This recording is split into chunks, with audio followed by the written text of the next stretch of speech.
আসসালামু আলাইকুম প্রিয় দর্শক, আপনার ফেসবুক পেজের রিকমেন্ডেশন অপশনটি চালু আছে কিনা আপনি কিভাবে চেক করবেন? আশা করি আজকের ভিডিওতে আপনাদেরকে সম্পূর্ণ দেখানোর চেষ্টা করব। আপনার ফেসবুক পেজ অথবা ফেসবুক প্রোফাইলের রিকমেন্ডেশন অপশনটি যদি চালু না থাকে, তাহলে কিন্তু আপনি সারা জীবন ভিডিও আপলোড করে কিন্তু কোনো কাজ হবে না। তো চলুন আপনাদেরকে দেখিয়ে দিচ্ছি আপনার ফেসবুক পেজ অথবা ফেসবুক প্রোফাইলের রিকমেন্ডেশন অপশনটি চালু আছে কিনা। তার আগে ছোট্ট একটি কথা বলবো, যারা আমার ফেসবুক পেজে নতুন, অবশ্যই আমাদের পেজটি ফলো করে রাখুন এমন গুরুত্বপূর্ণ নতুন নতুন ভিডিও পাওয়ার জন্য।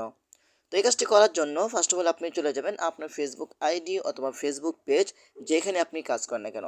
তো আমি চলে আসলাম আমার ফেসবুক পেজে আসার পরে কিন্তু আপনারা চলে যাবেন প্রোফাইলে আসার পরে কিন্তু এখান থেকে আপনার সে ড্যাশবোর্ড অথবা প্রফেশনাল মোড, এখানে আপনি ক্লিক করবেন।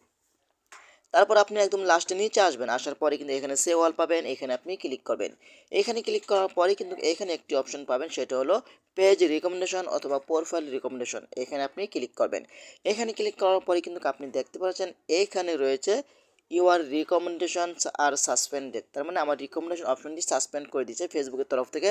হয়তো আমি যে কোনো একটি ভুল করেছি, ঠিক আছে।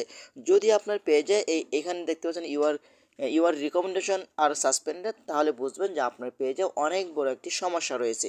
আর যদি এমনটা দেখেন, আমি দেখিয়ে দিচ্ছি আমার আরেকটি পেজে গিয়ে, ঠিক আছে। তো আমি চলে আসলাম এখন আমার আরেকটি পেজে আসার পরে কিন্তু আমি চলে যাচ্ছি আমার প্রোফাইলে। তারপর এইখান থেকে আমি প্রফেশনাল ড্যাশবোর্ড অথবা শেয়ার ড্যাশবোর্ডে চলে যাব।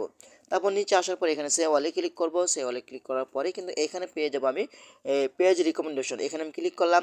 দেখেন এখানে কিন্তু আমার রিকমেন্ডেবল অপশনটি চালু আছে। এখানে দেখেন পেজ রিকমেন্ডেশন, আর ওইখানে ছিল পেজ রিকমেন্ডেশন আর সাসপেন্ডেড, ঠিক আছে। তো এভাবেই কিন্তু আপনি চেক করতে পারবেন, প্রতিদিন আপনি চেক করবেন। ধন্যবাদ সবাইকে, আসসালামু আলাইকুম।